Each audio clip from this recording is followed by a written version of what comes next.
50 বছরেরও বেশি যিনি জনপ্রতিনিধি, 10 বার নির্বাচন জিতে এসছেন, সবসময় তাকে হাতের কাছে পাওয়া যায় না। আজকে ঈশ্বর বোধহয় চোখ তুলে তাকিয়েছেন, আজকে তিনি আমাদের মধ্যে এসছেন। আমি আমার ভাষণ শুরু করার আগে আপনাদের মনে করে দিয়ে মেসি আর মারাদোনা বড় ফুটবলার, কিং বিরাট কোহলি বলা হয় বিরাট কোহলিকে, 85টা সেঞ্চুরি তার আছে। আমাদের সুদীপদাও হচ্ছেন কিং সুদীপ ব্যানার্জি, কিং ভারতীয় সিংহ, ভারতীয় সংসদে। সুদীপ বন্দ্যোপাধ্যায় শুধু উত্তর কলকাতার নয়, সুদীপ বন্দ্যোপাধ্যায় বাংলা, সুদীপ বন্দ্যোপাধ্যায় ভারতবর্ষে, এবং সেই কারণেই তার দীর্ঘ রাজনৈতিক জীবন 50 বছর সাধারণ মানুষ কল্পনা করতে পারেন না। 10 বার নির্বাচনে জিতে এসছে। আমরা গর্বিত যে এমন একজন সাংসদ উত্তর কলকাতাকে প্রতিনিধিত্ব করেন, তিনি আজকে মঞ্চে রয়েছেন। মঞ্চে রয়েছেন আমাদের মাননীয় বিধায়ক শ্রীমতী নয়না বন্দ্যোপাধ্যায়। 2019 সালের সেই দিনটা ভাবুন, যেদিন এই বাড়িগুলো ভেঙে পড়েছিল। তখন আমি পৌর প্রতিনিধি ছিলাম না, কিন্তু যে মানুষটা 7 থেকে 15 দিন প্রতিদিন এই রকে বসে সেই তদারকি করেছিলেন উদ্ধার কার্যকে, 3 মাস উদ্ধার কার্যকে পরিচালনা করেছিলেন, মানুষের খবর নিয়েছিলেন, মানুষের দরজায় দরজায় গেছিলেন, মাননীয় বিধায়ক শ্রীমতী নয়না বন্দ্যোপাধ্যায় সেই স্মৃতিকে কেউ কোনোদিন ভুলে যেতে পারবে না। কেউ যদি ভুলিয়ে দিতে চান, তিনি কিন্তু ভুল করছেন। মঞ্চে রয়েছেন এক ঝাঁক উজ্জ্বল তারকা, যারা উত্তর কলকাতার বিভিন্ন ওয়ার্ডে আমাদের কথা বলেন, শ্রীমতী মমতা বন্দ্যোপাধ্যায়ের কথা বলেন, তারা মঞ্চে রয়েছেন। মঞ্চে রয়েছেন আমাদের কলকাতা পৌরসভার আধিকারিকরা। তাদের প্রথমেই আমি আমার কৃতজ্ঞতা এবং ধন্যবাদ জানাচ্ছি। আমি বলতে চাই, এই ডান দিকে যে সমস্ত মানুষরা বসে আছেন, এরাই হচ্ছেন দুর্গা পিতুরি লেন এবং শ্যাকরাপাড়া লেনের সেই ক্ষতিগ্রস্ত মানুষরা, দুর্ভাগা মানুষরা, যারা 7 বছর প্রতিনিয়ত লড়াই করছেন, এবং সেই লড়াই করতে করতে তারা মাঝে মাঝে ক্লান্ত হয়ে যান, কিন্তু লড়াইয়ের ময়দান ছাড়েনি। আজকের তাই অনুষ্ঠানে আমাদের ট্যাগ লাইন হচ্ছে দীর্ঘ 7 বছরের লড়াইকে 19।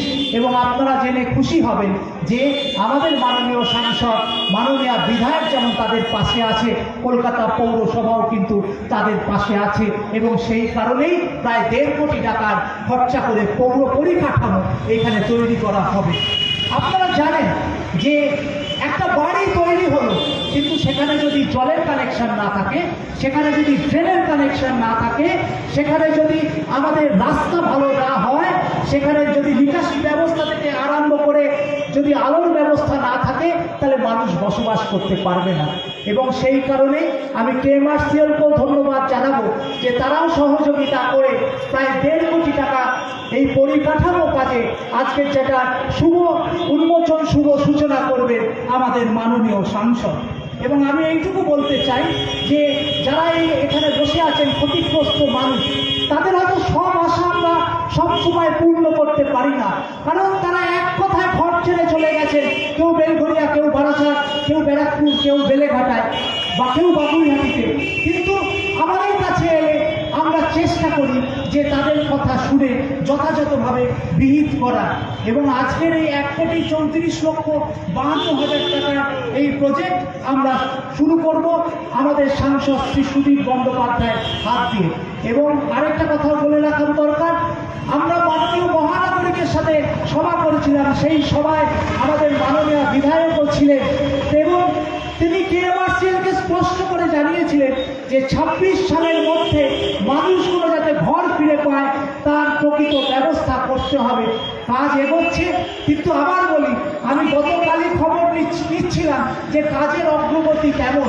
অগ্রগতি কিন্তু কিছুটা থমকে গেছে, কারণ এসআইআরের জন্য যারা লেবার মিস্ত্রি যারা এই কাজ করছে তারা কিন্তু আসছে না, এবং তার ফলে কাজ কিন্তু অনেকটা থমকে গেছে।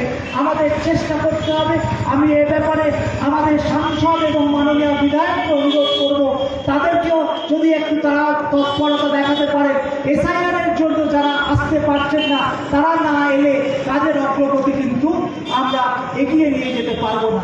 আর পৌর প্রতিনিধি হিসাবে আপনারা সবাই জানেন, একটা ওয়ার্ডের পৌর প্রতিনিধি খুব ক্ষমতা তাদের, কিন্তু সেই ক্ষমতার মাঝখানে দাঁড়িয়ে আমি সবসময় চেষ্টা করেছি আমার অফিসও দুর্গাপিতুরি লেনে এই অঞ্চল ক্ষতিগ্রস্ত অঞ্চলের মধ্যে আপনাদের পাশে থেকে অন্তত কথা শোনার। বেশি কিছু তো করার ক্ষমতা একটা কাউন্সিলরের নেই, কিন্তু আপনাদের কথা শুনে যদি তার একটা প্রকৃত ব্যবস্থা করা যায়, পাশে থাকা যায়, সেই চেষ্টা কিন্তু আমি করেছি। এবং আমি আপনাদের সবাইকে জানিয়ে রাখতে চাই, পুনরায় জানিয়ে রাখতে চাই, বক্তব্য শেষ করবো এই বলে যে কিছুদিন আগে আমরা একটা প্রকৃত হেলথ সেন্টারের ভিত্তিপ্রস্তর স্থাপন করেছিলাম। সেই হেলথ সেন্টার প্রায় 75 লক্ষ টাকা খরচা হবে। 50 লক্ষ টাকা কলকাতা পৌরসভা দিয়েছে, 15 লক্ষ টাকা আমাদের সাংসদ তহবিল থেকে এসছে, আর 10 লক্ষ টাকা আমাদের মাননীয় বিধায়ক তহবিল থেকে এসছে। তার কাজ পুরো প্রস্তুত চলছে। আমার দ্বিতীয় স্বপ্ন ছিল যে এই মানুষগুলো আপনাদের ঘরে ফেরানোর একটা রাস্তা তৈরি করে দেওয়া। বাড়ি করলেই হবে না, পরিকাঠামো বানাতে হবে, তার চেষ্টা করা। আর আমার তৃতীয় যে ইচ্ছেটা, তৃতীয় যে স্বপ্নটা, সেই স্বপ্নটা আমি আমার সাংসদের কাছে রাখতে চাই।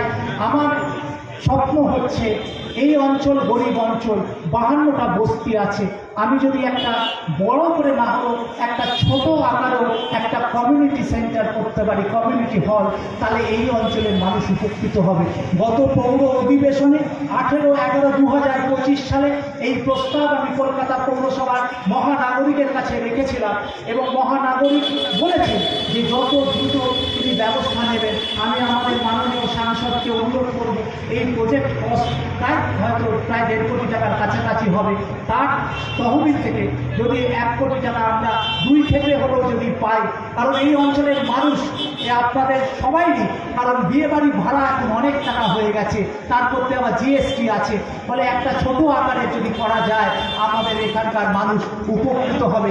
আপনারা যদি সবাই হাত তুলে তাকে সহমত দেন, তাহলে আমাদের সাংসদকে আমি অনুরোধ করব তিনি যদি এই বিষয়টা একটু ভেবে দেখেন। এবং আজকের এই অনুষ্ঠানে তিনি এসছেন এবং তাকে আমি আন্তরিক শ্রদ্ধা নিবেদন করি।